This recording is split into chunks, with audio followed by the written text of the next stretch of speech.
ध्यानम् अरुणां करुणातरङ्गिताक्षीं धृतपाशाङ्कुशपुष्पबाणचापाम् अणिमादिविरावृतां मयूखैः अहमित्येव विभावये भवानी।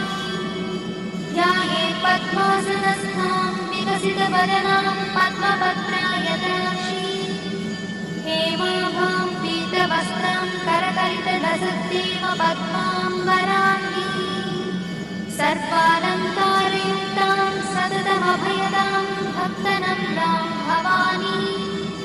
श्रीविद्यां शान्तमूर्तिं सकलसुरन्तां सर्वसम्पत्प्रदात्री श्रीमाता श्रीमहाराज्ञी श्रीमत्सिंहासनेश्वरी सर्वाङ्गसुमनोहरा चिरञ्जीवितसम्भूता देवकार्यसमुद्यता